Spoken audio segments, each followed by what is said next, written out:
Hello children, welcome to your maths video class. Children, today I'm going to start a new topic, that is chapter 10, measurement of length. We just completed chapter 9, that is geometry, and now it's time to start chapter 10. Children, measurement of length. First we have to understand what this chapter is. Measure करना, किसी चीज़ को देखना कि वो चीज़ कितनी मतलब उसको नापना है, जैसे हम हिंदी में बोलते हैं कि वो चीज़ कितनी लंबी है. How long a thing is, how long an item is, how long an object is, how long a place is. किसी चीज़ की लेंथ को मेजर करने का मतलब है how much is that. How much, measurement is how much. Okay, measurement is how much, कितना. अब measurement of जब लेंथ बोल रहे हैं, इसका मतलब कि how much an object is long, how much long an object is, या how much long an area is, how much long a place is, how much long a thing is. That is called measurement of length. और हमें अपने daily life में बहुत सी चीज़ों को major करने की ज़रूरत पड़ती है. बहुत सारी चीज़ें मेजर करते हैं. आप मार्केट जाते हैं जब, तो वैसे तो आजकल सब रेडीमेड कपड़े लेते हैं, है ना, सिले सिलाई कपड़े लेते हैं. लेकिन जनरली जब शर्ट सिलवाना होता है या मम्मी को अपना सूट लेंथ लेना होता है, सूट सिलवाना है, तो उसके लिए हम कपड़ा लेते हैं. तो दुकानदार जो होता है, जो शॉपकीपर होता है, वो क्या करता है, क्लॉथ को मेजर करता है. हाउ मच क्लॉथ, कितना लंबा आपको कपड़ा चाहिए, कपड़े का लेंथ कितना चाहिए. सिर्फ कपड़ा ही नहीं, हम और भी बहुत सी चीज़ों को मेजर करते हैं. जब किसी का घर बनता है तो आपको पता है लैंड को भी मेजर किया जाता है. यस, जब लैंड खरीदते हैं, ज़मीन खरीदते हैं, तो लैंड को भी मेजर किया जाता है. ठीक है. फिर घर बनाते समय तो सबसे ज़्यादा मेजरमेंट की ज़रूरत पड़ती है. कौन सा रूम कितना लंबा होगा, कौन सा रूम कितना चौड़ा होगा, किचन कितना लंबा होगा, कितना चौड़ा होगा. तो जो घर बनता है उसमें हर कमरा, हर रूम, हर एरिया मेजर किया जाता है. चाहे वो बेडरूम हो, लिविंग रूम हो, वॉशरूम हो, सब चीज़ मेजर किया जाता है. मतलब मकान बनाने में मेजरमेंट का तो सबसे ज़्यादा यूज़ होता है. ठीक है. उसके अलावा भी हम बहुत सी चीज़ें मेजर करते हैं. जब आप अपने डेली लाइफ में आप नोट करोगे कि हम कितनी चीज़ें ऐसी हैं जो हम मेजर करते हैं. अगर बेड बन रहा है तो बेड अगर आप बनवा रहे हो, मतलब आपके पेरेंट अगर बेड बनवा रहे हैं, वुडन बेड, तो वो भी मेजर होता है कि कितना लंबा बेड चाहिए, कितना उसका विड्थ होना चाहिए. या रेडीमेड अगर बनाया अगर बेड खरीद रहे हैं, तो भी उसका मेजरमेंट के अकॉर्डिंग होता है कि कितना लंबा बेड चाहिए, कितना चौड़ा बेड चाहिए. तो उधर भी मेजरमेंट की ज़रूरत पड़ती है. तो मेजरमेंट हमारे डेली लाइफ का पार्ट है. मेजरमेंट ऑफ लेंथ जो है वो हमारी डेली लाइफ का एक बहुत इम्पॉर्टेंट पार्ट है. अच्छा, अब मेजर करने के लिए हमें जो होता है ना, कैसे हम मेजर करते हैं, दैट इज़ द पॉइंट. कैसे हम मेजर करते हैं. चिल्ड्रन, जनरली क्या होता है कि पहले जब कुछ ऐसा स्टैंडर्ड यूनिट नहीं था, तो लोग क्या करते थे कि अपने हाथों से मेजर करते थे. पर वो ना एक स्टैंडर्ड यूनिट नहीं माना जा सकता था. जैसे कि अगर मुझे ये बुक मेरे हाथ में और इसे मुझे इसकी लेंथ मेजर करनी है, तो व्हाट विल आई डू, अपना ऐसे लेंगे और इसको ऐसे करके मैं ऐसे करके देखूँगी कि ये कितना लंबा है ना. तो ये इसको क्या बोलते हैं, हैंड स्पैन. क्या बोलते हैं, हैंड स्पैन. ऐसे हाथ रख के जो मेजर करते हैं ना, that is called hand span. कि अगर मुझे रूम को मेजर करना है, तो मैं क्या करूँगी, अपने जो है पैरों से, अपने फुट स्टेप से उससे मेजर कर सकते हैं. ठीक. या फिर कोई छोटी चीज़ मेजर करनी तो हम उंगलियों से ऐसे उंगली रख के मेजर कर सकते हैं. लेकिन ये सब क्या है, स्टैंडर्ड यूनिट नहीं है. आप अपनी बुक में देखेंगे पेज नंबर 120 पर, Renu measures the length of a room by her pace. अभी पेस मतलब जो मैंने बताया ना, जो आप कदमों से, पेस मतलब कदम, आप अपने जो फुट स्टेप्स हैं कदम से उससे वो मेजर कर रही है। रेनू नाम की एक लड़की है, वो रूम की लेंथ को मेजर कर रही है। क्या मेजर कर रही है? रूम कितना लंबा है। कैसे मेजर कर रही है? Pace, PACE, pace. पेस मतलब जो हम हिंदी में जिसको बोलते हैं कदम, आप फुट स्टेप्स जो होते हैं ना, पैरों को कदम कदम बढ़ाना, उससे वो मेजर कर रही है। ठीक है, तो जब वो रूम को मेजर करती है तो उसके पेस से, उसके कदम जब के हिसाब से, उसके फुट स्टेप से वो रूम कितना लंबा है? 10 पेस, मतलब 10 कदम का है। उसने एक पैर रखा, फिर उसके आगे दूसरा पैर रखा, फिर उसके आगे फिर मतलब अपना कदम कदम से जब उसने नापा तो 10 पेस है। ठीक। आयुष एक लड़का है, वो भी सेम उसी रूम को मेजर कर रहा है और वो भी पेस से मेजर कर रहा है, वो भी कदमों से ही मेजर कर रहा है। जब उसने रूम को मेजर किया तो 9 पेस है। तो अभी कौन करेक्ट है? रेनू करेक्ट है या आयुष करेक्ट है? दोनों करेक्ट है, दोनों ही अपनी जगह। रेनू ने जब अपने कदमों से देखा, अपने पेस से देखा तो 10 पेस है। आयुष ने अपने कदमों से देखा तो उसके 9 पेस है। तो दोनों अपनी अपनी जगह करेक्ट है। रेनू कहेगी मेरा सही है, आयुष कहेगा मेरा सही है। तो लेकिन आंसर तो सेम नहीं आया। रेनू का 10 आया, आयुष का 9 आया, है ना। अलग अलग आंसर आ गया ना। सेम रूम को मेजर किया दो लोगों ने, दो बच्चों ने, और दोनों का आंसर अलग अलग आया और दोनों अपनी अपनी जगह करेक्ट हैं। ठीक है। अच्छा, दूसरा एग्जाम्पल देख लेते हैं। Ahmed measures the length of the wall of the room.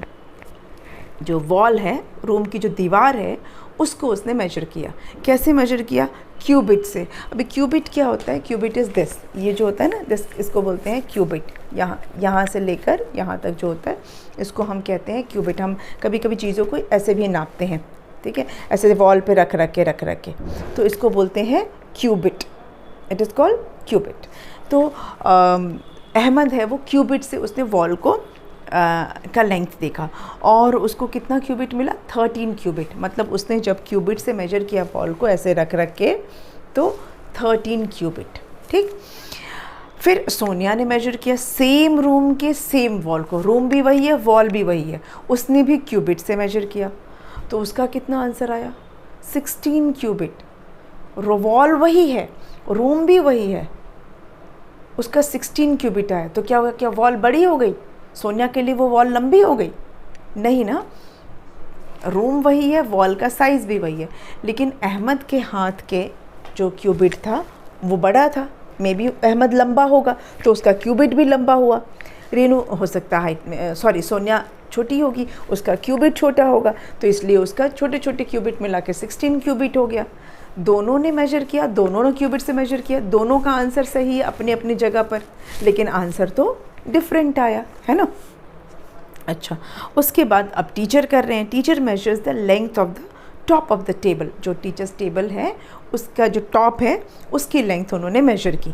किससे मेजर की? अपने हैंड स्पैन से, ऐसे ऐसे करके, ऐसे जो हम इससे करते हैं ना, this is called hand span. तो उन्होंने जब स्पैन से मेजर किया तो कितना आया? 5 स्पैन। उन्होंने टेबल को जब मेजर किया ऐसे ऐसे करके तो 5 स्पैन आया।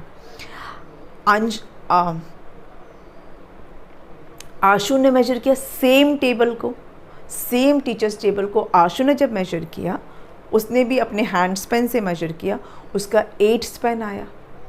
अब दोनों ने सेम टेबल को मेजर किया, टीचर का कितना आया? 5 और आशु का कितना आया? 8। ऐसा क्यों हुआ? दोनों ने हैंड स्पैन यूज़ किया अपना अपना हाथ से।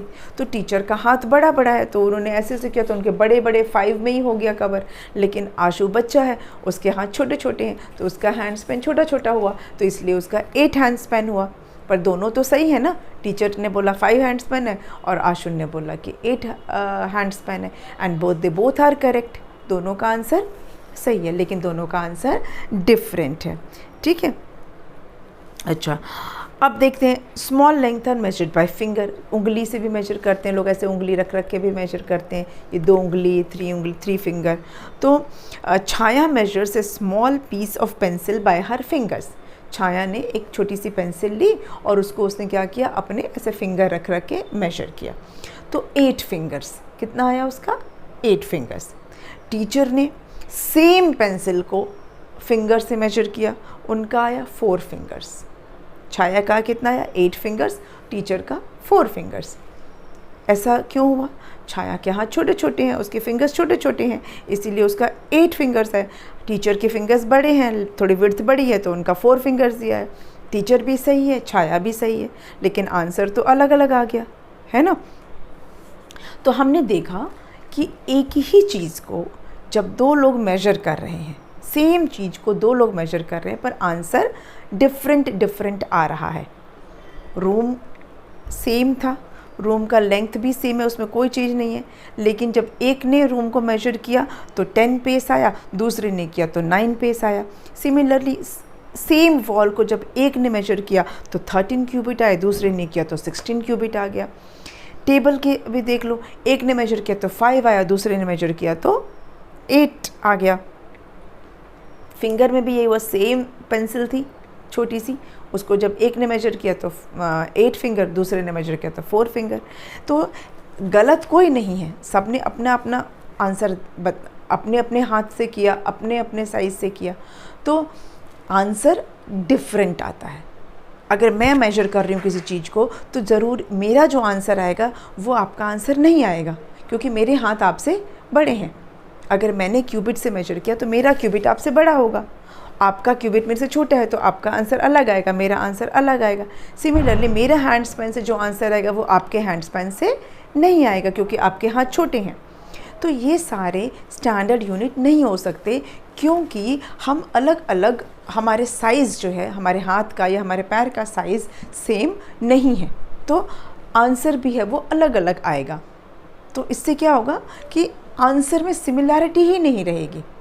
ठीक है, अगर आप की मम्मी ने बोला आपको कि जाके ना 10 क्यूबिट लेंथ का कपड़ा लेकर आओ, 10 क्यूबिट मतलब ऐसे 10, मम्मी ने बोला 10 क्यूबिट, तो मम्मी ने अपने क्यूबिट से बोला 10 क्यूबिट। ठीक है, अब आप शॉप पे गए और आपने शॉपकीपर से बोला कि 10 क्यूबिट कपड़ा दे दो। अब हो सकता है शॉपकीपर का हाथ आपकी मम्मी के हाथ से बड़ा होगा, उनका 10 क्यूबिट तो ज़्यादा हो जाएगा, या अगर शॉपकीपर का हाथ मम्मी के हाथ से छोटा होगा तो वो 10 क्यूबिट कम हो जाएगा। तो मम्मी को जितना लेंथ का कपड़ा चाहिए वो मिलेगा नहीं मिलेगा ना। मम्मी का 10 क्यूबिट शॉपकीपर के 10 क्यूबिट से डिफरेंट हो सकता है, ज़्यादा हो सकता है या कम हो सकता है, तो जितनी ज़रूरत है उतना लेंथ का कपड़ा नहीं आएगा। सिमिलरली ये बाकी पे भी हो सकता है, आपको चाहिए अपने क्यूबिट के हिसाब से, शॉपकीपर अपने क्यूबिट के हिसाब से देगा, तो हमारी रिक्वायरमेंट के हिसाब से हम सामान या कोई भी चीज़ को ले नहीं पाएंगे या मेजर नहीं कर पाएंगे। मतलब सेम चीज़ के लिए डिफरेंट हमें लेंथ मिलेगी। इन सब चीज़ों को हम बोलते हैं रैंडम यूनिट। क्या बोलते हैं? रैंडम यूनिट, क्योंकि कोई फिक्स्ड आंसर नहीं है। किसी भी चीज़ को मेजर करने पे फिक्स्ड आंसर आएगा ही नहीं, मेरा अलग आएगा, बाकी का अलग आएगा, बाकी और कोई मेजर करेगा उसका अलग आएगा। मतलब हमें कभी भी फिक्स्ड आंसर नहीं मिलेगा अगर हम हैंड स्पैन, क्यूबिट, फिंगर, अगर ये सब चीज़ें हम यूज़ करते हैं तो। ठीक है, अच्छा, तो फिर हम क्या यूज़ करें? सपोज़ हमने कोई दूसरा सामान यूज़ किया मेजर करने के लिए। ठीक है, ये जैसे कि ये इंक की बॉटल है। ठीक है, अब इसको मैं इस स्केच पेन से मेजर कर रही हूँ। मैंने इसको ऐसे मेजर किया और ये इसका ऑलमोस्ट हाफ है। ठीक है, इसको मैंने मेजर किया, कितना आया? आधा आया है ना, इंक की बॉटल। ये सेम इंक की बॉटल मैं किसी और को दे रही हूँ और सेम स्केच पेन दे रही हूँ कि आप भी मेजर करो। क्या उसका आंसर डिफरेंट आएगा? नहीं, उसका आंसर भी सेम ही आएगा, है ना। वो भी यही स्केच पेन यूज़ करेगा और यही बॉटल यूज़ करेगा, और जब ऐसे रखेगा तो सेम ही आंसर सेम आएगा। फिर हम किसी थर्ड पर्सन को दे देंगे कि तुम भी मेजर करो, सेम यही बॉटल, सेम यही स्केच पेन, वो भी ऐसे मेजर करेगा, सेम आंसर आएगा। मतलब हमारा आइटम भी सेम है और जिस चीज़ से हम मेजर कर रहे हैं वो भी सेम है, तो आंसर भी सेम आएगा। लेकिन क्या ये पॉसिबल है कि सेम स्केच पेन में सारे लोगों को देती फिरूँ कि तुम लोग इसी से मेजर करो? इज़ इट पॉसिबल कि सारी दुनिया में मैं यही स्केच पेन देती रहूँ सबको? पॉसिबल नहीं है ना। तो ये भी इसको भी हम परमानेंटली यूज़ नहीं कर सकते किसी चीज़ को मेजर करने के लिए। ठीक है, तो फिर हम क्या करें? ये सारे क्या है? आर्बिट्रेरी यूनिट कहलाएंगे फिर, क्योंकि जो चीज़ मैं यूज़ कर रही हूँ पूरी दुनिया के लोग वही चीज़ नहीं यूज़ कर पाएंगे। मैंने स्केच पेन यूज़ किया तो सेम स्केच पेन पूरी दुनिया में वही स्केच पेन सब लोग नहीं यूज़ कर पाएंगे। तो इसीलिए ये भी एक स्टैंडर्ड यूनिट नहीं हो सकता, इसको भी हम रैंडम यूनिट ही बोलेंगे, या इसके लिए वर्ड यूज़ करते हैं आर्बिट्रेरी यूनिट। ये आर्बिट्रेरी यूनिट है, ये रैंडम यूनिट है, जिसमें कि हम सब लोग नहीं यूज़ कर सकते। आंसर जो भी यूज़ करेगा उसका आंसर तो सेम आएगा, लेकिन सबके पास ये अवेलेबल नहीं होगा। मेरा स्केच पेन सबके पास अवेलेबल नहीं होगा, है ना। तो फिर क्या करेंगे, तो फिर हम यूज़ करेंगे standard unit. Standard unit of measurement क्या होता है? स्टैंडर्ड यूनिट ऑफ मेजरमेंट एक ऐसा यूनिट जिसे कोई भी कहीं भी यूज़ करेगा तो आंसर सेम ही आएगा, चाहे मैं यूज़ करूं, चाहे दुनिया के किसी भी कोने में कोई भी पर्सन अगर उस यूनिट को यूज़ करता है तो उसका भी वही आंसर आएगा जो मेरा आंसर आएगा। That is the standard unit. मतलब कोई भी छोटा बच्चा या कोई बड़ा या कोई भी पर्सन अगर उस यूनिट से मेजर करेगा तो आंसर सेम आएगा। That is standard unit of measurement. अभी क्या होता है standard unit of measurement, that we will study in next video. आज मैंने आपको इंट्रोड्यूस किया है चैप्टर, ठीक है। तो स्टैंडर्ड यूनिट ऑफ मेजरमेंट के बारे में पढ़ेंगे हम नेक्स्ट वीडियो में। आज की वीडियो को यहीं पे स्टॉप करते हैं, ये आपका इंट्रोडक्टरी वीडियो था, ठीक। मिलते हैं नेक्स्ट वीडियो में। Thank you.